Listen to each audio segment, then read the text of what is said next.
জিনেরা আগে আকাশের উপরে উঠে ফেরেশতারা কি বলে চুরি করে শুনে আসতো। হঠাৎ জিনেরা আর উপরে যেতে পারে না, উপরে যেতে চাইলেই ফাআতবাআহু শিহাবুন সাকিব, আগুনের পাথর মারা হয়। ঘটনা কি? সব জিনেরা বৈঠক বসালো। ঘটনা কি? আগে কত তথ্য আগে জেনে যেতাম, জেনে গণকদেরকে বলতাম, গণকরা আমাদেরকে ধন্যবাদ জানাইতো। তো এখন তো আসমানের সিকিউরিটি এত বেড়ে গেল কেন? কারণ কি? ওই যে শেষ নবী আসার কথা যে মনে হয় চলে আসছে, দেখো তো কোথায় আসছে উনি। খুঁজতে খুঁজতে খুঁজতে একদল ওই দিন ফজরের সময় আল্লাহর হাবিব সাল্লাল্লাহু আলাইহি ওয়াসাল্লাম রক্তাক্ত হয়ে ফজরের সালাত যখন পড়তেছেন, ওই কোরআন তেলাওয়াত শুনে তারা এলাকায় যেয়ে বলল যে ইন্না সামি'না কুরআনান আজাবা, আজীব কোরআন শুনে আসছি, ইয়াহদি ইলা রুশদি, এই কোরআন মানুষকে হেদায়েতের পথে নিয়ে যায়। ফাআমান্না বি, আমরা ঈমান এনে ফেললাম। সুবহানাল্লাহ পড়েন।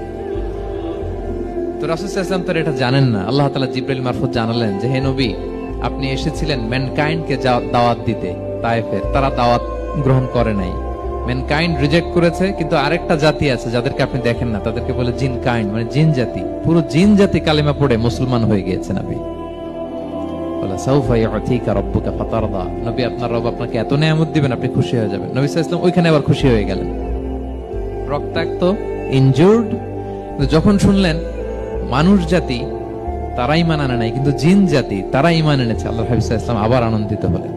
তাহলে আল্লাহর হাবিব সাল্লাল্লাহু আলাইহি ওয়াসাল্লামকে আনন্দিত করাই হচ্ছে আল্লাহর কাজ, খুশি রাখাই হচ্ছে আল্লাহর কাজ। সুবহানাল্লাহ।